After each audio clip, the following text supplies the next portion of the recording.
नमस्कार, business plus टेलिभिजनको विशेष कार्यक्रम संकटमा अर्थतन्त्रमा स्वागत छ। म ज्योति पौडेल। दर्शकवृन्द, चीनको वुहानबाट फैलिएको कोरोना भाइरसले अहिले विश्वव्यापी महामारीको रूप लिएको छ। विश्वका धेरै राष्ट्रहरू यसबाट आक्रान्त भएका छन्। हाल विश्वका धेरै राष्ट्रहरू आंशिक या त पूर्ण रूपमा लकडाउनको अवस्थामा रहेका छन्। नेपाल पनि विगत 1 महिनाभन्दा लामो समयदेखि पूर्ण रूपमा लकडाउनको अवस्थामा रहेको छ, जसको कारण सम्पूर्ण आर्थिक गतिविधिहरू ठप्प भएका छन्। यो स्थिति अझै कति समयसम्म लम्बिने हो थाहा छैन। यसले हामीलाई दैनिक रूपमा चाहिने खाद्यान्न तथा अत्यावश्यकीय वस्तुको आपूर्ति र वितरणमा पनि असर गरेको छ। दर्शकवृन्द, आज हामी वर्तमान समयमा सरकारी र निजी क्षेत्रबाट खाद्यान्न तथा अत्यावश्यकीय सामग्रीहरूको आपूर्ति र वितरण गर्न कस्तो कदम चालिएको छ र यसका साथै नेपालमा अनलाइन मार्फत गरिने सामान खरिद बिक्रीको विषयमा केन्द्रित भएर कुराकानी गर्दैछौँ। पछिल्लो समयमा आएर अनलाइन मार्फत सपिङ गर्नेको सङ्ख्यामा उल्लेखनीय वृद्धि भएको देखिन्छ। बजार गएर सामान खरिद गर्न नभ्याउनेहरू अनलाइनमा सामान खरिद गरेर आफ्नो समयको बचत गर्न चाहन्छन्। त्यति मात्र होइन, बाहिरी बजारमा भन्दा अनलाइन सपिङ स्टोरमा सामान सस्तोमा पाइने सामान्य सिद्धान्त पनि हो। किनभने अन्य थप विज्ञापन गर्न नपर्ने, ठुला सटर र पसल भाडामा लिएर सामान देखाउनु नपर्ने वा भाडा समेत तिर्नु नपर्ने हुँदा अन्य स्थान वा बजारमा भन्दा अनलाइनमा सामान सस्तोमा पाइन्छ। बाहिरी बजारमा भन्दा अनलाइनमा किन्दा विश्वभर नै सामानहरू सस्तो मूल्यमा पाइन्छ। यसैसँग सम्बन्धित एक रिपोर्ट। दुईवटा उद्देश्य समय र पैसाको बचत गर्नु हो। बजार गएर सामान खरिद गर्न नभ्याउनेहरू अनलाइनमा सामान खरिद गरेर आफ्नो समयको बचत गर्न चाहन्छन्। त्यति मात्र होइन, बाहिर बजारमा भन्दा अनलाइन सपिङ स्टोरमा सामान सस्तोमा पाइने सामान्य सिद्धान्त पनि हो। किनभने अन्य थप विज्ञापन गर्न नपर्ने, ठुला सटर र पसल भाडामा लिएर सामान देखाउनु नपर्ने वा भाडा समेत तिर्नु नपर्ने हुँदा अन्य स्थान वा बजारमा भन्दा अनलाइनमा सामान सस्तोमा पाइन्छ। बाहिरी बजारमा भन्दा अनलाइनमा किन्दा विश्वभर नै सामानहरू सस्तो मूल्यमा पाइन्छ। त्यति मात्र होइन, सामान चित्त बुझेन भने सामान फिर्ता गर्दा वा आफ्नो मुड चेन्ज भएर सामान खरिद नगर्ने भएमा पनि उक्त सामान नलिन पनि सकिन्छ। र महत्त्वपूर्ण कुरा त अनलाइनमा पाइने सामानको प्राइस म्याच वा प्राइस ग्यारेन्टी गरिएको हुन्छ। उदाहरणका लागि क्यानाडा, अमेरिका र मेक्सिकोमा ज्यादै चर्चित रहेको बेस्ट बाय अनलाइन सपिङ होस् वा विश्वभर नै चर्चामा रहेको अमेजन, यी दुवै अनलाइनले प्राइस म्याचिङ र प्राइस ग्यारेन्टी गराएका हुन्छन्। चीनको अनलाइन सपिङ स्टोर अलिबाबाले पनि लो प्राइस ग्यारेन्टी गरेका छन्। यसको अर्थ जुन सामानहरू यी अनलाइनमा राखिएका हुन्छन् ती सामान बाहिरी बजारमा भन्दा सस्तो मूल्यमा यी अनलाइनहरूमा किन्न सकिन्छ। यदि अनलाइनमा भन्दा बाहिर यी सामानहरू सस्तोमा पाएमा अनलाइनले अझ सस्तो मूल्यमा ती सामान उपलब्ध गराउने गर्छ। यसबाहेक यी अनलाइनहरूले बेला बेलामा मार्केट रिसर्च गर्दै सामानहरूको मूल्य सूची सङ्कलन समेत गर्ने गरेको हुन्छ र बजारको मूल्यभन्दा सस्तो मूल्यमा नै यी सामानहरू उपलब्ध गराउने गरेका हुन्छन्। जसका कारण विकसित देशहरूमा अनलाइन सपिङ ज्यादै लोकप्रिय मात्रै छैन, सस्तो र भरपर्दो पनि छ। नेपालमा पनि करिब 1 दशकदेखि अनलाइन सपिङको चर्चा छ। पछिल्लो 5 वर्षमा अनलाइन सपिङले धेरै प्रगति गरेको छ। मुन्चा.com, क्यामो.com, हाल दराज.com, अनलाइन बाट भटिनी अनलाइन, सस्तो डिल, नेपबे, स्मार्ट डोको आदि नाम चलेका अनलाइन सपिङ साइटहरू हुन्। अन्य देशमा जस्तै नेपालमा पनि अनलाइन सपिङ भनेपछि समय र पैसाको बचत सर्वमान्य सामान्य सिद्धान्त हो। बजार जान समय नहुनेहरू र सस्तो मूल्यमा सामान पाइने भन्दै अहिले नेपालमा पनि अनलाइन सपिङ गर्नेहरूको सङ्ख्या धेरै छ।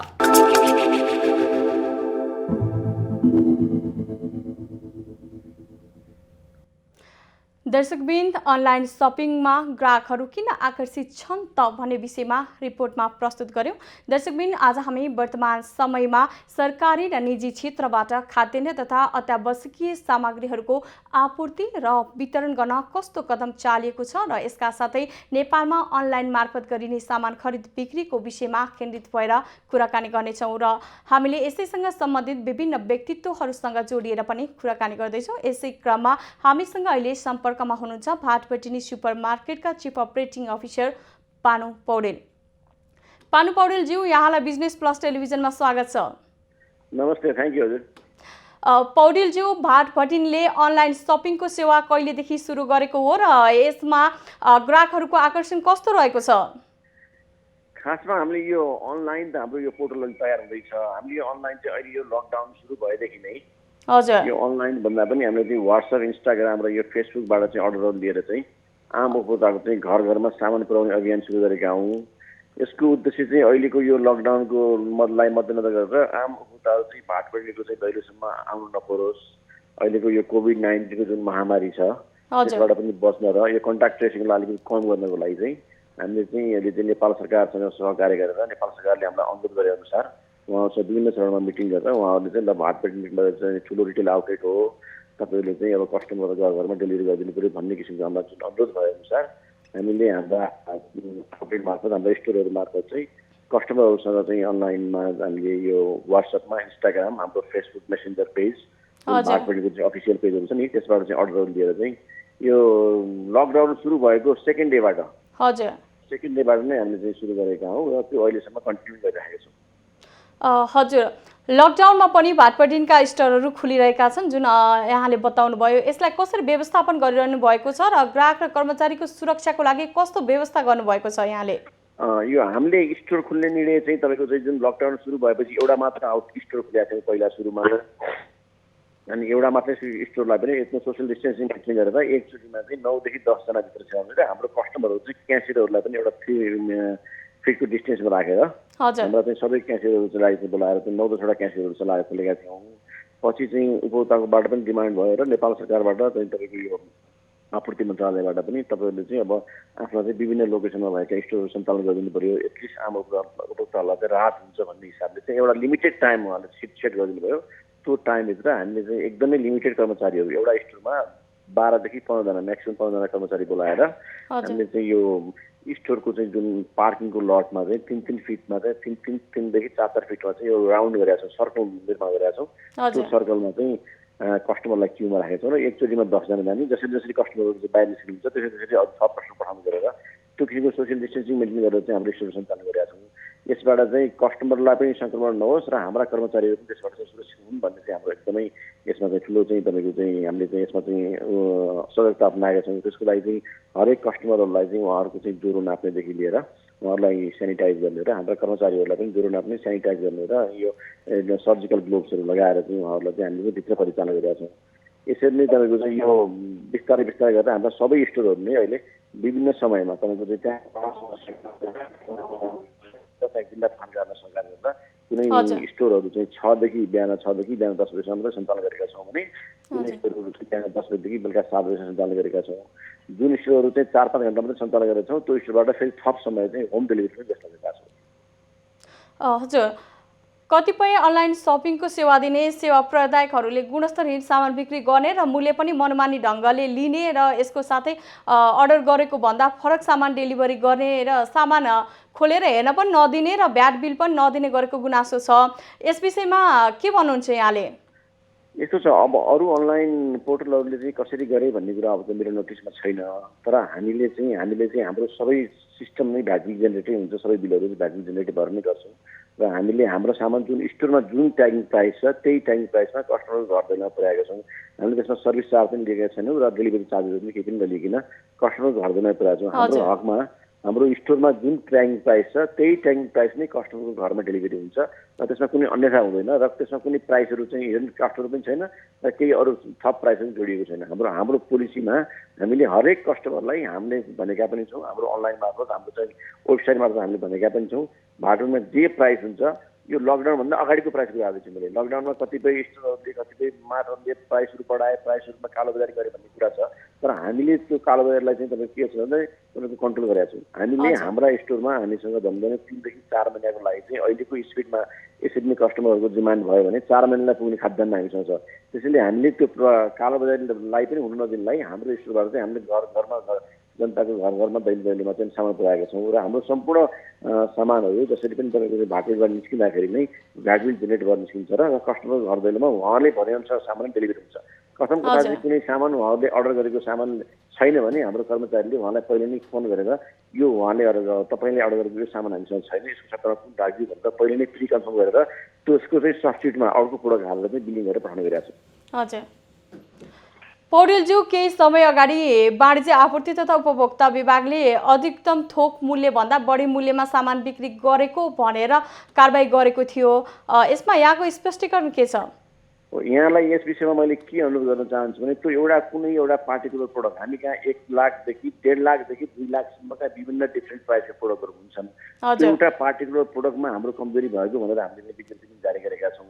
त्यसमा चाहिँ प्राइस इडर के भएको थियो भने चाहिँ तपाईँको चाहिँ एउटा ह्युमेन एरर हो, त्यो सामान्य मानवीय त्रुटि हो। त्यसमा चाहिँ प्राइस डबल गरेर अथवा प्राइस चाहिँ बढाएर अथवा चाहिँ एमआरपी भन्दा बढी लिएर हाम्रो गरिने थिएन। एउटा प्रोडक्टमा तपाईँको चाहिँ त्यो प्राइस स्टिकर जुन बारकोड स्टिकर टाँस्ने क्रममा हाम्रो भेन्डरले तपाईँको चाहिँ 250 ग्रामको सामान र 500 ग्रामको सामानमा सिमिलर बारकोड एउटै बारकोड टाँस्नु भएको त्यो भुलवश टाँसिएको हो। त्यो वाणिज्य आपूर्तिबाट चाहिँ जुन यहाँ तपाईँको चाहिँ सुपरभिजनमा आउनुभएको तपाईँको चाहिँ कर्मचारीहरू हुनुहुन्थ्यो, उहाँहरूले पनि हेर्नु भएको थियो। त्यहाँ चाहिँ 250 ग्राम र 500 ग्रामको सामान एउटै ऱ्याकमा राखिएको थियो र दुईटैको एउटै प्राइस थियो। त्यो भनेको चाहिँ सामान्य ह्युमेन एरर हो, मानवीय त्रुटि हो। त्यस्तो त्रुटिहरू हामीले आगामी दिनमा सच्याउँदै पनि जानेछौँ र त्रुटिहरू हुन नदिनलाई हामीले अरू थप सतर्कता अपनाएका छौँ। हाम्रा कर्मचारीहरूबाट चाहिँ त्यस्तो त्रुटि नहोस् भनेर चाहिँ यसमा अरू चाहिँ थप सतर्क पनि भएका छौँ। हजुर र अन्त्यमा भाटबढीको अनलाइन सेवा अझै विस्तार गर्ने कस्तो योजना रहेको छ? अबको अहिलेको अवस्थालाई मध्यनजर गरेर अब हामीले भविष्यमा पनि यस्ता किसिमको पेन्डेमिकहरू नआउला भन्न सकिँदैन। त्यसैले चाहिँ हामीले आफ्नो अनलाइनलाई आफ्नो लजिस्टिक सेवालाई अझ तपाईँको चाहिँ विस्तार गरेर अझ बढी यसमा चाहिँ कर्मचारीहरू म्यानपावर लगाएर चाहिँ अब फ्युचरमा पनि हामीले यो अनलाइनलाई कन्टिन्यू गर्ने प्रयास गरेका छौँ। अबदेखि हामीले आजको डेटमा प्रतिदिन चाहिँ 88 से 2000 एउटा होम डेलिभरी भइरहेको छ भने अब फ्युचरमा हामीले चाहिँ आफ्नो एउटा छुट्टै अनलाइन पोर्टल खडा गरेर आम उपभोक्तालाई त्यही पोर्टलबाट चाहिँ उहाँहरूले अर्डर गरेको सामान घरमा पठाउने उद्देश्यले दिनमा चाहिँ 5 देखि 10 हजार चाहिँ डेलिभरी गर्न सक्ने क्षमताको चाहिँ एउटा अनलाइन पोर्टल बनाउन खोजेका छौँ। त्यसको लागि केही समय लाग्छ होला, 4-5 महिना 6 महिनासम्म लाग्छ होला। त्यसपछि चाहिँ त्यसपछि भाटबढीको अनलाइनबाट आम उपभोक्तालाई चाहिँ समय जसो पेन्डेमिक भएको अवस्था होस् र अरू अन्य अवस्था होस् आम उपभोक्ताले चाहिँ अनलाइनबाट अर्डर गर्न सक्नुहुन्छ। हामी त्यसलाई चाहिँ अझ मजबुत, अझ चुस्त दुरुस्त बनाएर चाहिँ अझ स्टोरले चाहिँ हामी यसमा जानेछौँ। हस् त पौडेलज्यू, समय र जानकारीको लागि धन्यवाद। थ्याङ्क यू, धन्यवाद। दर्शकवृन्द, उहाँ हुनुहुन्थ्यो भाटबढी सुपर मार्केटका chief operating officer Panu Paudel. उहाँले अनलाइन सपिङ नेपाली बजारमा विश्वासिलो माध्यमको रूपमा स्थापित भएको कुरा राख्नुभयो। दर्शकवृन्द, पछिल्लो समय नेपालमा अनलाइन बिजनेसमा ई पसल सञ्चालन गर्नेको होडबाजी चलेको छ। भारत र अन्य विकसित देशमा जस्तै अनलाइन बिजनेसमा नेपालमा पनि विस्तार भइरहेको छ। नेपालमा सन् 2000 मा ठमेल.com सुरु भएको थियो। यसैसँग सम्बन्धित एक रिपोर्ट। पछिल्लो समय नेपालमा अनलाइन बिजनेसमा ई पसल सञ्चालन गर्नेको होडबाजी चलेको छ। भारत र अन्य विकसित देशमा जस्तै अनलाइन बिजनेसमा नेपालमा पनि विस्तार भइरहेको छ। नेपालमा सन् 2000 मा ठमेल.com सुरु भएको थियो। अहिलेसम्म आइपुग्दा 100औं अनलाइन सपिङ वेबसाइटहरू सञ्चालनमा आइसकेका छन्। अनलाइन सपिङ नेपाली बजारमा विश्वासिलो माध्यमको रूपमा विस्तार भइरहेको छ। अनलाइनबाट आफूले चाहेको कलर, ब्रान्ड, डिजाइन र फेसनका सामग्री पाउन सहज हुने भएकाले अनलाइन सपिङ फस्टाएको हो। अहिले अनलाइनमा फिक्स प्राइस हुन्छ। सामान मन पर्यो भने अर्डर गरेको केही समयमा नै घरमा आइपुग्छ। यो सुविधाले घरायसी महिलादेखि उच्च ओहदाको व्यक्तिहरूलाई समेत सहज भएको छ। पछिल्लो समय विभिन्न सामाजिक सञ्जालसँगै आफ्नो सपिङ सेन्टर, महल, मार्केट, पसलको लाइक पेज, वेबसाइटसँगै फेसबुकले समेत ग्राहकको ध्यान तान्ने गरेको छ। सामान्यतया भान्साको सामानदेखि फर्निचरका सामान समेत अनलाइनबाटै माग गर्ने गरेको अनलाइन सञ्चालकको भनाइ छ। नेपालमा कस्तो सामान भित्रिए, कस्तो प्रकारको फर्निचर, ब्रान्डेड घडी, मोबाइलदेखि भित्री पोसाक समेत अनलाइनबाटै खरिद हुने गरेका छन्।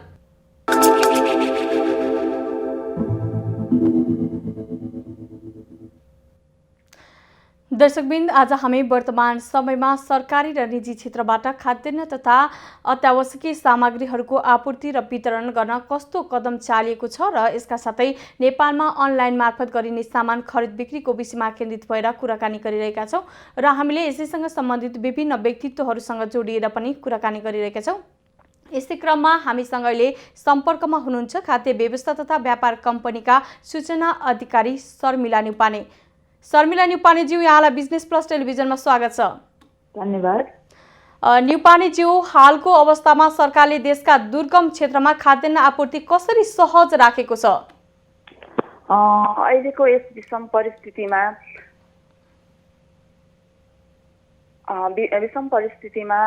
खाद्यान्नको आपूर्ति व्यवस्थालाई सहज गराउनको लागि चाहिँ हामीले हाम्रा सम्पूर्ण नेटवर्कहरूबाट चाहिँ खाद्य वस्तुहरू नियमित रूपमा आपूर्ति गरिरहेका छौँ। हजुर हजुर हजुर शर्मिलाज्यू, खाद्य व्यवस्था तथा व्यापार कम्पनी लिमिटेडले सञ्चालन गरेको अनलाइन सेवा अन्तर्गत कस्ता खालका खाद्य वस्तु आपूर्ति गरिरहेको छ र यसको प्रक्रिया कस्तो छ? यस्तो छ, अहिले यही विषम परिस्थितिलाई मध्यनजर गरेर हामीले अनलाइन सेवा सुरु गरेका छौँ र यसमा चाहिँ हामीसँग रहेका विभिन्न भेराइटीका चामल, सिमी, दाल र निकट भविष्यमा हामीले अरू आइटमहरू पनि थप गर्दैछौँ। ती आइटमहरू खरिद गर्नका लागि चाहिँ हाम्रो nepalfood.gov.np भन्ने पोर्टल रहेको छ। त्यो पोर्टलभित्र गएर आफूलाई आवश्यक परेको खाद्य वस्तुहरू चाहिँ अर्डर प्लेस गर्न सकिन्छ र त्यस पछाडि हामीले सम्बन्धित ठाउँमा चाहिँ डेलिभरी दिने गरेका छौँ। हजुर, खाद्य संस्थान र नेसनल ट्रेडिङ मर्ज भएर खाद्य व्यवस्था तथा व्यापार कम्पनी लिमिटेड बनेपछि यसको सेवामा के कस्ता परिवर्तनहरू आएका छन्? तत्काल हामीले कुनै नयाँ काम गरिरहेका छैनौँ। जुन नेपाल सरकारको जुन उद्देश्य छ, देशमा आपद विपद आइपरेको अवस्थामा चाहिँ सरकारको प्रतिनिधित्व गर्ने, आम जनताहरूलाई चाहिँ सरल र सहज रूपमा आपूर्ति व्यवस्था गर्ने जुन उद्देश्य रहेको छ त्यसलाई परिपूर्ति गर्नेतर्फ हामी लागिरहेका छौँ र अब यसलाई फरक ढङ्गबाट कसरी हामी लैजान सक्छौँ, आम उपभोक्तालाई कसरी सेवा सुविधा दिन सक्छौँ भन्ने विषयमा चाहिँ हामीले विभिन्न गृह कार्यहरू गरिरहेका छौँ, विभिन्न व्यावसायिक कार्ययोजनाहरू बनाइराखेका छौँ। तत्पश्चात हामी फरक ढङ्गबाट चाहिँ अगाडि बढ्नेछौँ। हजुर, लकडाउन लम्बिँदा भविष्यमा खाद्य सङ्कट पर्ने सम्भावना देखिन्छ र यसमा खाद्य व्यवस्था तथा व्यापार कम्पनीको तयारी कस्तो छ? पक्कै पनि हामीसँग अहिलेको अवस्थामा पनि 19,000 मेट्रिक टन खाद्यान्न मौजदात रहेको छ देशभर रहेका हाम्रा गोदामहरूमा र यो मौजदातलाई घट्न नदिन हामीले खाद्यान्न खरिद प्रक्रिया पनि सँगसँगै अगाडि बढाइरहेका छौँ। चामल खरिद प्रक्रिया सुरु भइसकेको छ भने देशका विभिन्न ठाउँहरूमा गहुँ खरिद कार्यक्रम पनि हामी सुरु गरिरहेका छौँ। त्यसकारणले हामीसँग रहेको मौजदातलाई घट्न नदिन हामीले खरिद प्रक्रिया पनि सँगसँगै अगाडि बढाइरहेका छौँ। हजुर, कतिपय दुर्गम क्षेत्रमा वितरण गरिएका खाद्यान्न गुणस्तरहीन र उपभोग गर्न नमिल्ने गुनासो आएको छ। यसमा यहाँको भनाइ के छ? यो सम्बन्धमा चाहिँ म के भन्न चाहन्छु भने अब हामीले ठुलो परिमाणमा खाद्यान्न भण्डारण गरिरहेको अवस्थामा यदा कदा कुनै प्याकहरूमा त्यस्तो समस्या देखिन्छ, तर हाम्रो उद्देश्य भनेको चाहिँ त्यस्तो खाद्य वस्तु वितरण गर्ने पक्कै पनि होइन। हामीले हाम्रो आफ्नो मापदण्डभित्र रहेको, नेपाल सरकारले तय गरेको मापदण्डभित्र रहेको खाद्यान्न मात्रै वितरण गर्दछौँ। यदा कदा त्यस्तो खाद्यान्न वितरण भएको अवस्थामा त्यसलाई हामीले तुरुन्तै रिप्लेस गर्दछौँ। हामी नेपाल सरकारको मापदण्ड भन्दा बाहिरको लो क्वालिटीको खाद्य वस्तु बिक्री वितरण गर्दैनौँ। हजुर, सरकारले घर घरमा खाद्यान्न पुर्याउने भने पनि कतिपय ठाउँमा सहज उपलब्ध हुन सकेको छैन र यसो हुनुमा यहाँहरूको स्थानीय निकायसँग समन्वय हुन नसकेर हो वा अन्य कुनै कारण छन्? अहिलेको अवस्थामा हाम्रो स्थानीय निकायहरूसँग पनि समन्वय भइरहेको छ र यो लकडाउन पछिको समयमा हाम्रो जुन किसिमको बिक्रीको ट्रेन हेर्दाखेरि पनि स्थानीय निकायहरू मार्फत पनि थुप्रै क्वान्टिटीमा खाद्य वस्तुहरू बिक्री भइरहेको हाम्रो रेकर्डबाट देखिन्छ। त्यस्तै गरी हामीले सहकारी र डिलरहरूलाई पनि खाद्यान्न आपूर्ति व्यवस्थामा परिचालन गरेका छौँ र साथसाथै हाम्रो आफ्नै नेटवर्क भएका जिल्ला स्थित कार्यालयहरू, बिक्री केन्द्रहरू, डिपो कार्यालयहरूबाट पनि खाद्य वस्तु बिक्री वितरण गरिरहेका छौँ। हजुर, र अन्त्यमा खाद्यका बिक्री काउन्टरहरू कसरी सञ्चालन गर्नुभएको छ र त्यहाँ काम गर्ने स्टाफहरूलाई सङ्क्रमणको जोखिम हुन नदिन कस्तो उपायहरू अवलम्बन गर्नुभएको छ यहाँले? हामीहरूले खाद्य वस्तु वितरणको लागि चाहिँ जुन नेपाल सरकारबाट हामीलाई दिएको जुन गाइडलाइनहरू छ त्यसलाई नै फलो गरेर सकभर सुरक्षित हुने हिसाबबाट र जुन सामाजिक दूरी कायम राखेर खाद्य वस्तु बिक्री गर्न र किन्ने क्रेताहरूलाई पनि सोही अनुसार गर्न अभिप्रेरित गरिरहेका छौँ र कतिपय ठाउँमा हामीले सुरक्षा कर्मीहरूको पनि सहयोग लिइरहेका छौँ। हजुर, समयको लागि धन्यवाद।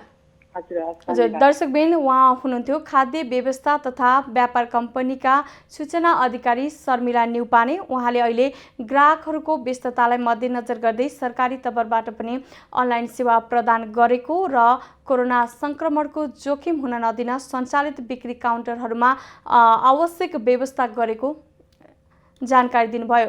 दर्शकबिन सरकारले अनलाइन सपिङलाई कानुनी दायरामा ल्याउने भएको छ। सामाजिक सञ्जाल र वेबसाइट प्रयोग गरी सञ्चालन भइरहेका अनलाइन सपिङले उपभोक्ता ठगेको गुनासो बढेपछि सरकारले उनीहरूलाई कानुनी दायरामा ल्याउन लागेको हो। उद्योग वाणिज्य तथा आपूर्ति मन्त्रालयले नेपालमा विद्युतीय व्यापारको विकास र उपयोग सम्बन्धी राष्ट्रिय रणनीति 2076 मार्फत विद्युत र वेबसाइट मार्फत हुने व्यापारिक गतिविधिलाई कानुनी दायरामा ल्याउन लागेको यसैसँग सम्बन्धित एक रिपोर्ट।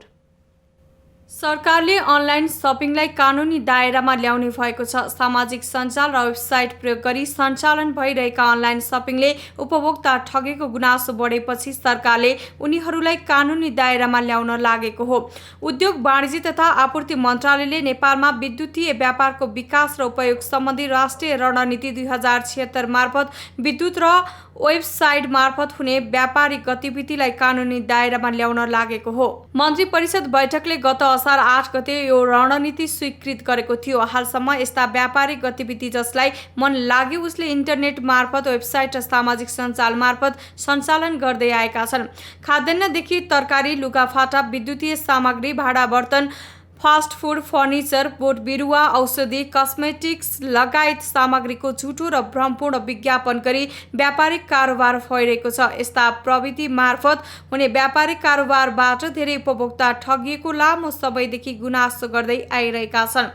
रणनीतिको विद्युतीय व्यापारको प्रबन्धन र विकास गर्न कानुनी र संस्थागत संरचना निर्माण गर्ने व्यवस्था अन्तर्गत यो व्यवस्था गर्न लागि हो। विद्युतीय वेबसाइट मार्फत हुने व्यापारिक कारोबार, माल वस्तु बिक्री पछि फिर्ता सम्बन्धी व्यवस्था र वस्तुको गलत विवरण राखेर बिक्री गर्ने, गुणस्तरहीन सामान बिक्री गर्ने, बढी मूल्य लिने, कबुल गरे अनुसार बिक्री पछिको सेवा उपलब्ध नगराउने, समयमा वस्तुको डेलिभरी नदिने जस्ता गम्भीर विषयलाई दायराभित्र समेटिएको छ।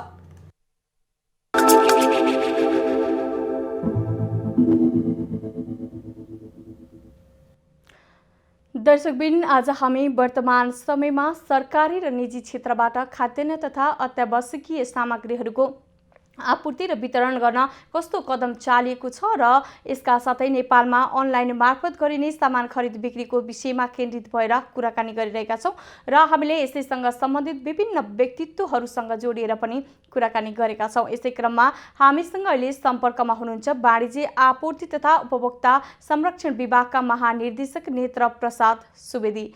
नेत्र प्रसाद सुवेदीज्यू, यहाँलाई बिजनेस प्लस टेलिभिजनमा स्वागत छ। धन्यवाद छ। नमस्कार। महानिर्देशकज्यू, हालको अवस्थामा सरकारले देशका दुर्गम क्षेत्रमा खाद्यान्न आपूर्ति कसरी सहज राखेको छ? अब खास गरी दुर्गम क्षेत्रमा खाद्यान्नको मौजदात राख्ने, स्टक राख्ने जिम्मेवारी सरकारी कम्पनी खाद्य व्यवस्था तथा व्यापार कम्पनीलाई छ। सरकारको तर्फबाट हामी राष्ट्रिय र 4 स्तरीय स्टक पनि राख्ने गरी हामीले मिलाएका हुन्छौँ र जिल्ला जिल्लामा खास गरी 23वटा र अहिले रुकुम 2टा भइसकेपछि 24वटा दुर्गम जिल्लाको विषय यहाँले उठाउनु भएको हुनुपर्छ।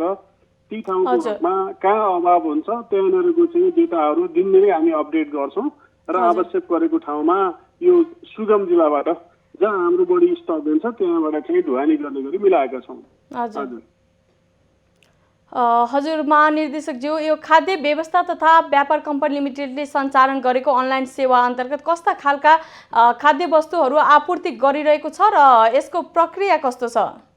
अब यसमा अहिले यो लकडाउनको अवधिमा मान्छेहरू बाहिर हिँडुल गर्न पनि नपाउने होइन, हाम्रा बिक्री स्थलमा आउन नसक्ने व्यक्तिहरूको लागि र खास गरी अझै चक्रपथभित्र पसलहरू कम खुलेको सन्दर्भमा हामीले चक्रपथभित्रको त्यो मागलाई सम्बोधन गरौँ भन्ने हिसाबले सुरुवातमा हामीले चक्रपथभित्र अनलाइन डेलिभरी अथवा अनलाइनबाट पेमेन्ट हुन्छ हाम्रो वेबसाइटमा राखिएको सूचनाको आधारमा। सो पेमेन्टको चाहिँ अवस्था हेरेर दिनदिनै हामीले त्यसको चाहिँ ढुवानी गर्ने व्यवस्था गरेका छौँ।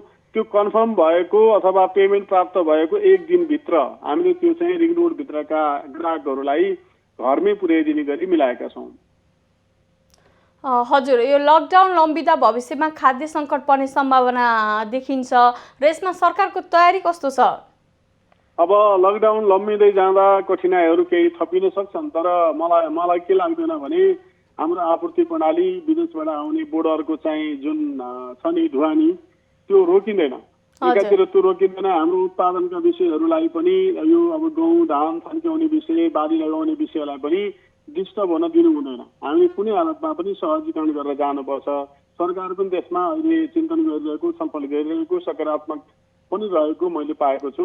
त्यसैले हामीले चाहिँ यो उत्पादन प्रणाली ढुवानी र आपूर्ति प्रणालीलाई सुचारू राख्यौँ र हामीले नहुने अत्यावश्यक वस्तु विदेशबाट खास गरी इन्डिया चाइनाबाट ल्याउन सक्यौँ भने यो आगामी दिनमा पनि समस्या पर्न दिनु पनि हुँदैन। हजुर, यो कतिपय दुर्गम क्षेत्रमा वितरण गरिएका खाद्यान्न गुणस्तरहीन र उपभोग गर्न नमिल्ने गुनासोहरू आएको छ र यसलाई यहाँको भनाइ के छ यसमा? अब यस्तो छ, हेर्नु सबै ठाउँमा भएका गोदाममा भएका सबै चिजहरू सधैँ उस्तै राम्रो हुन्छ भन्न त सकिँदैन। हाम्रो गुणस्तर नियन्त्रणको टोली पनि छ, शाखा पनि छ, उसले पनि हेरिरहेको हुन्छ होइन। कहिलेकाहीँ अब कयौँ मेट्रिक टन बिक्री भइरहँदाखेरि कहिलेकाहीँ अलिअलि सामान्य कुरा उठ्नु स्वाभाविक हो। त्यसलाई हामीले के गर्छौँ भने कतै त्यस्तो भेटियो भने त्यसलाई बरु हामीले चाहिँ छुट्टै जोनमा राखेर छुट्टै एरियामा थन्क्याएर राखेर अथवा त्यसलाई सफाई गरेर खाने योग्य बनाएर मात्रै हामीले परेमा ल्याउन सल्लाह दिन्छौँ। त्यसरी जस्तो छ त्यस्तै हालतमा बेच्नुहोस् भनेर हामीले भन्दैनौँ। हामीले सारा अब चाहिँ यो हाम्रो उद्देश्य भनेकै सामाजिक उद्देश्य अन्तर्गत उपभोग्य वस्तुहरू हाम्रो उपभोक्ताहरूलाई सकेसम्म राम्रो क्वालिटीमा र सकेसम्म सस्तोमा दिने भन्ने हो सरकारको तर्फबाट। त्यसैले कहीँ टिका टिप्पणी आएको हुनसक्छ, त्यसलाई हामी लिएर सुधार गरेर जाने हो। त्यसलाई निरन्तरता दिने यही मौका हो। हामीले चाहिँ जस्तो भयो बेच्नुपर्छ भन्ने धारणा हामी राख्दैनौँ। हजुर, महानिर्देशकजी, सरकारले घर घरमा खाद्यान्न पुर्याउने भने पनि कतिपय ठाउँमा सहज उपलब्ध हुन सकेको छैन। यसो हुनुमा यहाँको स्थानीय निकायसँग समन्वय हुन नसकेर हो वा अन्य कुनै कारण छन्? अब अहिले चाहिँ स्थानीय तहका प्रमुखहरू खास गरी भेली यो काठमाडौँ उपत्यकाका 18वटै स्थानीय तहका प्रमुखहरूसँग हामी मन्त्रालयमा पनि बस्यौँ, छलफल गऱ्यौँ कस्तो खालको राहत प्याकेज गराउन सकिन्छ अथवा बिक्री वितरणलाई कसरी सुचारू गराउन सकिन्छ, खाद्यान्न मात्रै होइन तरकारीहरू लगायतको विषयलाई कसरी सुधार गरेर जाने भन्नेमा पर्याप्त छलफलहरू भएका छन्। अब समस्या कहाँनिर छ भने कतिपय व्यक्तिहरू आफ्नो घरबाट निस्कन निकै नै डराएको अवस्था छ। उहाँले घरैमा त यत्तिकै सबै सामान नपुग्न पनि सक्छ। त्यो विषय स्थानीय तहले पाएक पर्ने ठाउँमा हरेक वडाका हरेक टोलमा कमसेकम 1-2टा पसलहरू खोल्ने तारतम्य मिलाएर अगाडि बढ्नु भएको छ भनेर मैले बुझेको छु। त्यसमा स्थानीय तहलाई के चाहिँ अधिकार प्राप्त छ अहिले स्थानीय सरकारको हकमा भने कुन समयमा के सामग्रीको पसल खुल्ने त्यो तय गर्ने, त्यसको सूचना आफ्ना चाहिँ त्यो वडावासी अथवा स्थानीय तहवासीलाई दिने, सारा कुरा स्थानीय तह अन्तर्गत परेको हुनाले त्यसलाई त्यो रूपमा लिनुपर्छ। हामीले म विभागमा रहेर विभागको तर्फबाट भन्नुपर्दा हामीले धेरै ठाउँमा हामीले चाहिँ पुर्याउनु छ, ढुवानी गर्नु छ, आपूर्ति गर्नु छ भनेर आउने व्यवसायहरूलाई पासको व्यवस्था सिडिओ अफिससँग समन्वय गरेर पासको व्यवस्था पनि गऱ्यौँ। कोही त्यस्तो कठिनाइ भयो भने हामीले प्रहरी प्रशासनसँग समन्वय पनि गरेका छौँ। तर अब कसैले फेरि के हुँदो रहेछ भने बाहिर जाने एउटा बाहना बनाएर पास दिने तर अन्य प्रयोजनमा प्रयोग गर्ने त्यो खालको पनि छ। त्यसरी त्यस्ता प्रवृत्तिलाई सबै मिलेर हटाउनुपर्छ र आपूर्ति प्रणाली सहज गराउनको लागि भने स्थानीय तह मात्रै पनि होइन प्रदेश र हामीहरू पनि उत्तिकै चनाखो बन्नुपर्छ, संवेदनशील बन्नुपर्छ भन्ने लाग्छ। हजुर, लकडाउनको अवस्थामा खाद्यान्न र अत्यावश्यकीय वस्तुको मूल्य वृद्धि भइरहेको जुन जनगुनासोहरू पनि छ र यसलाई नियन्त्रण गर्न सरकारले कस्तो कदम चालेको छ त? यसका दुईटा पक्ष हुन्छन्। एउटा व्यवसायहरूलाई चाहिँ तपाईँहरू कमसेकम लकडाउनको अवधिमा अलिकति धैर्य पनि बन्नुहोस्, संयमी पनि बन्नुहोस्। कमसेकम के हुन्छ भने यो बेला त सक्नेलाई नसक्नेलाई यत्तिकै पनि दिनुपर्ने हुन्छ, हेर्नुहोस् नबिचिकन पनि सपोर्ट गर्नुपर्ने हुन्छ। व्यवसायहरूलाई त्यसरी फ्रीमा दिनुहोस् त हामी भन्दैनौँ, तर प्राइस चाहिँ कमसेकम यति बेला नबढाइदिन पाए हुन्थ्यो। सकेसम्म साबिकै प्राइसमा दिने प्रयत्न गर्नुहोस् भनेर हामीले भनेका छौँ। अब कहिलेकाहीँ त फेरि धेरै नै बाध्यता हुन्छ होला, आयात गरेकै सामान महँगोमा आएको हुन्छ होला, त्यो पुष्टि भयो भने हामी केही भन्दैनौँ। तर कहीँ कहीँ कस्तो देखियो भने यहाँले कुरा उठाए जस्तै लागत परेको विषय, खरिद गरेको मूल्यको विषय र अनि फेरि मार्जिन हेर्दाखेरि धेरै मार्जिन राखेर बेचेको पनि देखियो। हजुर हामीले केहीलाई त्यस्तो भएको भेटिएपछि जरिवाना गरौँ, केहीलाई मुद्दा पनि अगाडि बढाएका छौँ। त्यो नगरी सुख पनि हुँदैन है। अब यो कानुनी एउटा मान्यता अनुसार पनि चल्नु पर्यो। एउटा अर्को चाहिँ हामीले विभागमा यो कल सेन्टर अथवा उपभोक्ता अधिकार सूचना प्रणाली प्रयोगमा ल्याएका छौँ। त्यो चाहिँ निरन्तर रूपमा चालु हुन्छ। बिहान 8 देखि साँझ 8 सम्म सञ्चालन हुन्छ। त्यहाँ प्राप्त भएका गुनासोको आधारमा पनि हामीले बजारमा गएर हस्तक्षेप गर्ने, सोधपुछ गर्ने, के भएको रहेछ बिलहरू माग्ने, पुष्टिकरणहरू माग्ने, गल्ती कमजोरी भए कारबाहीको दायरामा ल्याउने काम पनि गरेका छौँ। यो गर्न के जरुरी छ भने अब होइन लकडाउनमा त आफ्नो हिसाबले पसल खोल्ने हो, आफ्नो हिसाबले किन्ने हो र मन लायक किन्नुहुन्छ, मन नलायक किन्नुहुन्न, पैसा यही हो भन्न चाहिँ पाइँदैन। यो कानुनी राज भएको हुनाले के आधारमा त्यो मूल्य सेट गरिएको हो त्यो आफै चाहिँ चित्तबुद्ध हिसाबले जानु पर्यो। हाम्रो कानुनले 20% भन्दा बढी मार्जिन नदियो भनेको छ, त्यो कुरा नि ख्याल गर्नु पर्यो होइन। मूल्य सूची राख्नु पर्यो, एक्सपायरी आइटमहरू राखिदिनु भएन। यी सारा कुरामा व्यवसायहरू र उहाँहरूको छाता संगठन चाहिँ सजग हुनुहुन्छ भन्ने मलाई लाग्छ। उहाँहरूले चाहिँ आफ्नो सदस्यहरूलाई, व्यवसायहरूलाई पनि यो कुरा बुझाइदिनु पर्यो ताकि हामी गएर कारबाही गर्ने अवस्था नआओस्। हजुर, जुन चाहिँ यो नेपालमा अनलाइन व्यापार गर्ने संस्थाले कतिपय गुणस्तरहीन सामान बिक्री गर्ने र अधिकतम खुद्रा मूल्य भन्दा पनि बढी मूल्य लिने गरेको गुनासोहरू धेरै छन्। अनलाइन व्यापार नियमन गर्न कस्ता नियमहरू ल्याएको छ त सरकारले? यो चाहिँ निकै नै राम्रो प्रश्न सोध्नुभयो यहाँले। अनलाइन व्यापारको अहिले यति बेला झनै सान्दर्भिकता बढ्यो, तर हामी कहाँनिर छौँ भने यसलाई ट्र्याकिङ गर्ने, यसलाई अभिलेखाङ्कन गर्ने कानुन एकदमै एउटा भनौँ न एउटा सशक्त कानुन बनिसकेको अवस्था छैन। हुन त उद्योगदर्ता अन्तर्गत यो अनलाइन इ कमर्सको कुराहरू कुनै एउटा क्याटेगोरीमा परेको छ। केही शर्तहरू उहाँहरूले त्यहीँ बुझाउनु पर्ने, कागजहरू राख्नुपर्ने, दर्ता गर्नुपर्ने छ। त्यति हुँदाहुँदै पनि कतिपयले दर्ता गरेर अगाडि बढ्नु भएको छ, आफ्नो सिस्टममा चल्नुमा पनि होला होइन, मर्यादित पनि हुनुहुन्छ। कतिपयले के गरिदिनु भयो भने हामी अनलाइन सुरु गऱ्यौँ, यतिमा यो चिज पाइन्छ, मलाई यो फोनमा फोन गर्नुहोस्, हामी घरमै ढुवानी गरिदिन्छौँ भनेर चाहिँ एकैचोटि वेबसाइटमा राख्ने होइन, उपभोक्ताहरूले हेर्न मिल्ने गरी चाहिँ सार्वजनिक गर्ने कामहरू भए। दर्तै नगरिकन यसरी जान त मिल्दैन। फेरि दर्ता भए पनि भ्रमपूर्ण विज्ञापन गर्न पनि मिल्दैन। जस्तै ग्यासलाई 1375 मूल्य हो, उसले चाहिँ 1500मा पाइन्छ भनेर राख्न पाउँदैन। मूल्य त्यही नै हो, अलिकति मार्जिन उसले चाहिँ अब ढुवानी गर्ने मार्जिन लिएर पुर्याउनु पर्ने होला। त्यो कुरा चाहिँ जुनसुकै पसलेले 1375मा बेच्ने, अनलाइन भन्नेहरूले चाहिँ त्योभन्दा बढी राखेर म बेच्छु भन्न पाउँदैन। त्यस्ताहरूलाई पनि हामीले कारबाहीको दायरामा ल्यायौँ। गत हप्ता हामीले 3-4वटा अनलाइनलाई बोलाएरै तपाईँहरूको चाहिँ कानुनी मान्यता यो यसरी जानुपर्छ, नभए तपाईँहरू कारबाहीमा पर्नुहुन्छ भन्दै कतिपयलाई जरिवाना पनि गरेका छौँ। अब यो जरिवाना गर्नुको अर्थ के हो भने उहाँहरू कानुनी ट्र्याकमा आउनुहुन्छ, भोलि फेरि गल्ती दोहोरिँदैन भन्ने हो। त्यसैले अनलाइन व्यापार गर्नेहरूले पनि कानुनी आफ्नो चाहिँ दायित्व पुरा गर्नु पर्यो। त्यो उद्योगमा दर्ता गर्ने बेला पनि उद्देश्य सो अनुसार खुलाएर जानु पर्यो। इ कमर्स नगर्ने भन्ने होइन, गर्नको लागि चाहिँ त्यो खालको चाहिँ पूर्वाधार हुनु पर्यो र एकैपटक धेरै मुनाफा कमाउने गरी फोन नम्बर पनि फोन नम्बर मात्रै राख्दैन, यसमा फोन गर्नु होला मैले डेलिभरी गरिदिन्छु भन्ने अनि आफ्नो हिसाबले मार्जिन माग्ने गर्न चाहिँ मिल्दैन। अब यो यहाँले उठाउनु भएको कुरा इ कमर्सको कानुन कहिले बन्ने, यसको डिटेल कानुन भन्ने कुरा पनि जायज छ।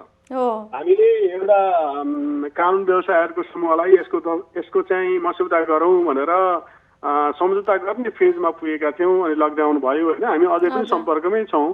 हामीले चाहिँ यो वाणिज्य विभागको तर्फबाट कमसेकम एउटा मस्यौदा गरेर मन्त्रालय मार्फत यसलाई चाहिँ माथि कानुन निर्माणको लागि पेश गर्ने गरी चाहिँ सोच बनाएका छौँ। अवधारणा चाहिँ तयार भएको छ। अब अलिक सहज स्थिति हुनसाथ हामीले चाहिँ विज्ञहरूलाई राखेर यो मस्यौदाको काम पनि अगाडि बढाउँछौँ। तर अब यो इ कमर्सको चाहिँ अहिले निकै नै राम्रो स्कोप छ।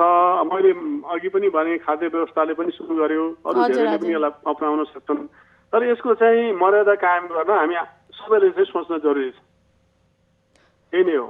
हजुर, महानिर्देशकज्यू, जुन यो धेरै उपभोक्ताहरूलाई आफ्नो हकको बारेमा जानकारी नभएको पनि पाइन्छ र उनीहरूलाई सामान किन्दा वा सेवा लिँदा ठगिएमा कहाँ सम्पर्क गर्ने र यसको कानुनी प्रावधानहरू के छ भन्ने कुराको पनि जानकारी नभएको अवस्था छ र यसमा सरकारले कसरी जनचेतना जगाउने काम गरिरहेको छ त? अब यसमा के छ भने अब सञ्चार माध्यमहरू पनि यसको लागि चाहिँ जिम्मेवार हुनुहुन्छ। उहाँहरूले पनि जारी गरिदिनु पर्ने विषय आउँछ। हाम्रो पाठ्यपुस्तकहरूदेखि नै विद्यालयको पाठ्यक्रमदेखि नै यसलाई समेटेर जाने गरी केही पाठ्यपुस्तकमा समावेश पनि छ। यो उपभोक्ताको हक अधिकार भनेको लोकतान्त्रिक मूल्य मान्यतासँग जोडिएको अधिकार पनि रहेछ हेर्नुहोस् है। त्यसैले के अधिकार उहाँहरूलाई छ, हाम्रो संविधानले के व्यवस्था गर्यो, संविधान अनुसार बनेको कानुन उपभोक्ता संरक्षण ऐनले के व्यवस्था गर्यो, नियमावली हालसालै आएको त्यसमा के आएको छ, यदि त्यो पालना नगरेमा कस्तो दण्ड सजाय हो होइन, विक्रेताहरूको के दायित्व हुन्छ, उपभोक्ताको के दायित्व हुन्छ, उपभोक्ताले कहाँ खबर गर्ने, यी कुराहरूको बारेमा हामीले सकेसम्म बढी सार्वजनिक गर्नुपर्छ। यहाँले भनेको ठिकै हो। हामी स्थानीय तहहरूलाई र प्रदेशलाई पनि यो विषयलाई महत्त्व दिएर आफ्नो निर्देशिका नियमावली बनाएर महत्त्व दिएर अगाडि बढ्नुहोस् भनेर अगाडि बढेका छौँ।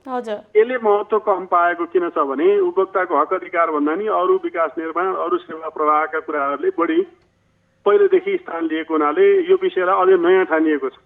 तर यो महत्त्वपूर्ण विषय भएको हुनाले निरन्तर रूपमा सबै तहले यसलाई चाहिँ आफ्नो कार्यसूचीमा राखेर जानुपर्ने छ एउटा कुरा। दोस्रो, अब हाम्रो विभागले चाहिँ पहिले 1137 नम्बरको टोल फ्री नम्बर सञ्चालनमा ल्याएको छ। अहिले पनि त्यो सञ्चालनमा छ। त्यो मात्रै पनि होइन, crmis.gov.np अथवा consumer right management information system भन्ने सिस्टम पनि हामीले यो चैतबाट सुरु गर्यौँ, चैत 13बाट। यो यसमा अलिकति लगानी पनि लागेको छ। यो किन सुरु गर्यौँ भने 1137मा कल आउँछ, एकजनाको कल लिँदै अर्को कल आयो भने त्यो उठाउन नसकिने अवस्था भयो। अनि यो सिस्टम लागू भएपछि त्यसको अप्सन पनि भयो, एउटा आउँदै अर्को आयो भने अर्को फोनमा पास हुन्छ। एउटा अरू सोसियल मिडियाहरू फेसबुक, भाइबर होइन, यिनीहरू ट्विटरबाट पनि गुनासो लिन सकिने भयो। यी सारा कुरा समेटेर हामीले कल सेन्टर अघि मैले भने जस्तै CRMIS पनि सञ्चालनमा ल्याएका छौँ। त्यसबाट पाएको गुनासो सुझावको आधारमा पनि हामीले चाहिँ उपभोक्ताका सरकारहरू सम्बोधन गर्दै अगाडि बढेका छौँ। हाम्रो विभागको दोहोरो दायित्व छ। अब व्यवसायहरूको चाहिँ पक्षबाट हामीले वाणिज्य प्रशासनको कुरा पनि हेर्छौँ, उपभोक्ताको तर्फबाट उहाँहरूको हकितको कुरा पनि हेर्छौँ र आपूर्तिको विषय पनि हेर्छौँ। त्यसैले यो यी सबै कुराको बिचमा सन्तुलन मिलाएर हामी अगाडि बढ्ने क्रममा छौँ। अहिले पनि हाम्रो विभागमा यो अघि मैले भने जस्तै कल सेन्टर, त्यसको आधारमा अनुगमन अनि पुराना कागजातहरू डिजिटाइजेसन गर्ने कामहरू, आयात निर्यातको अनुमति दिने कामहरू पनि सुचारू रूपमा सञ्चालन गरेका छौँ। लकडाउन भए पनि हाम्रो अफिस सञ्चालनमै छ। हजुर, यो बजारमा हुने अनियमितता रोक्न सरकारले बेला बेलामा अनुगमन गरे पनि यसमा संलग्न भएका व्यापारीलाई कारबाही गर्ने कुरामा सरकार कडा रूपमा प्रस्तुत नभएको भन्ने जुन आरोपहरू आइरहेको छ र यसलाई यहाँले कसरी लिनुभएको छ त? मैले यसरी लिएको छु। अब कतिपय ठाउँमा हामी गएर जहाँ पुष्टि हुन्छ त्यहाँ कारबाही गर्न हामी कतै पनि पछाडि परेका छैनौँ, कसैको दबाबमा पनि हामी पर्दैनौँ होइन। यहाँले हेर्नुभयो पनि होला, लकडाउनकै अवधिमा हामी 46 फर्महरूलाई, व्यापारिक फर्मलाई कारबाही गरेका छौँ, जरिवाना गरेका छौँ उपत्यकामा मात्र। अब बाहिर 5वटा ठाउँमा हाम्रो कार्यालय छ, उहाँहरूले पनि केही हदसम्म कारबाही गरिरहनु भएको छ है। अब व्यवसायहरूको गुनासो के छ भने लकडाउनमा पनि यस्तो व्यवसायहरूलाई खोज्दै आएर कारबाही गर्ने यो त भएन, हामीलाई अलि हेरेसमेन्ट भयो भनेर उहाँहरूले पनि भन्नुभएको छ। हेर्नुहोस् है, यो दुईटाको बिचबाट सन्तुलन मिलाएर हामी अगाडि बढ्ने हो। व्यवसायहरूलाई पनि तपाईँहरू जिम्मेवार बन्नुहोस् है। यो यसरी मनपरी गर्न पाइँदैन। तपाईँहरूको सदस्यहरूले ठाउँमा मनपरी गरेको देखियो भन्नु पर्यो हामीले होइन। अब उपभोक्ताहरूले पनि कहिलेकाहीँ फेरि झुटो उजुरी पनि दिनुहुन्छ। उहाँहरूले पनि सप्रमाण अलिकति जिम्मेवार भएर बिल लिएर पुष्टिसहित दिनुभयो भने हामीलाई अनुसन्धान गर्न र त्यो चाहिँ अपराध गर्ने अथवा यो कालोबजारी गर्ने, मनपरी गर्नलाई कारबाही गर्न पनि सजिलो हुन्छ है। त्यसैले खराबी सबैको पक्षमा छन्, सुधारिएर जाने हो। हामी कर्मचारीहरूमा पनि सुधार गर्नुपर्ने कुराहरू होलान् होइन।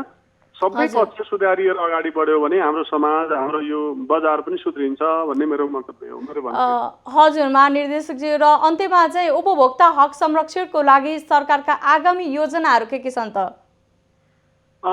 यो चाहिँ निरन्तर जाने विषय भयो। हामीले के गरिरहेका छौँ भने हाम्रो ऐनले दिएको म्यान्डेट अनुसार हाम्रो बजारको तह र मूल्य निर्धारण गर्ने मापदण्ड गराइरहेका छौँ। अनि अत्यावश्यक वस्तुहरूको सूचीलाई अपडेट गर्ने गरी अगाडि बढेका छौँ। अघि पनि राख्ने मैले ई कमर्सको पनि कानुन बनाउने क्रममा छौँ होइन। अब आगामी दिनमा त्यो काम पनि अगाडि बढ्छ। अरू धेरै जस्तै अब अर्थ मन्त्रालय समेतको सहयोगमा हामीले विदेशबाट आउने यो लत्ता कपडाहरूको कसरी हामीले चाहिँ एमआरपीको विषयहरू हेर्ने भन्ने कुराहरू पनि हेरिरहेका छौँ। यी कुरा एकातिर भए अर्कोतिर यो तिनै तहको सरकारले उपभोक्ताको हक सम्बन्धी विषयलाई महत्त्व दिनु पर्यो। हजुर उहाँहरूले पनि आफ्नो ठाउँमा आफू सक्रिय भएर जानु पर्यो भन्ने कुरालाई पनि हामीले लिखित अनुरोध गर्न खोजिरहेका छौँ।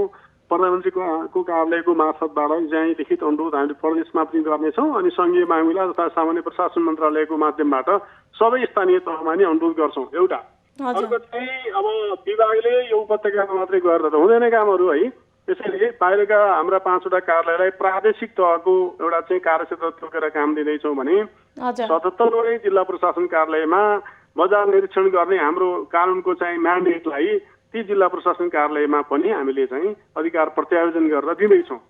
यो गरेपछि अलिकति प्रभावकारी भएर हाम्रो चाहिँ यो विभागको काम उपभोक्ता संरक्षणको काम व्यापार व्यवसायलाई नियमन गर्ने काम चाहिँ प्रभावकारी हुन्छ भन्ने चाहिँ हाम्रो बुझाइ हो।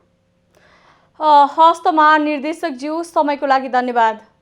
ल यहाँहरूलाई पनि धन्यवाद छ। यहाँहरूको चाहिँ टेलिभिजन मार्फत यहाँहरूको बिजनेस प्लस होइन त हजुर हजुर मार्फत हाम्रो यो काम कारबाहीहरूको चाहिँ विषयलाई राख्ने मौका दिनुभयो, यसको लागि धेरै धेरै धन्यवाद छ। दर्शकबिन उहाँ हुनुहुन्थ्यो वाणिज्य आपूर्ति तथा उपभोक्ता संरक्षण विभागका महानिर्देशक नेत्र प्रसाद सुवेदी र उहाँले सरकारले खाद्यान्न लगायत अन्य अत्यावश्यकीय वस्तुको सुलभ आपूर्ति गर्न ठोस कदम ल्याएको र उपभोक्ता हितको संरक्षणको दिशामा सरकारको सजगता बढेको जानकारी पनि दिनुभयो। र दर्शकबिन नेपालमा अनलाइन सपिङको आकर्षण बढे पनि यसमा अनियमितताहरू पनि उत्तिकै रहेका छन् र यस्ता प्रविधि मार्फत हुने व्यापारिक कारोबारबाट उपभोक्तालाई ठगिन नदिन सरकारले प्रष्ट कानुनी व्यवस्था गर्नुपर्ने जरुरी छ। दर्शकबिन कार्यक्रमको निर्धारित समय सकिसकेको छ। घरमै बस्नुहोस्, सुरक्षित रहनुहोस् र बिजनेस प्लस टेलिभिजन हेर्दै रहनुहोस्। नमस्कार।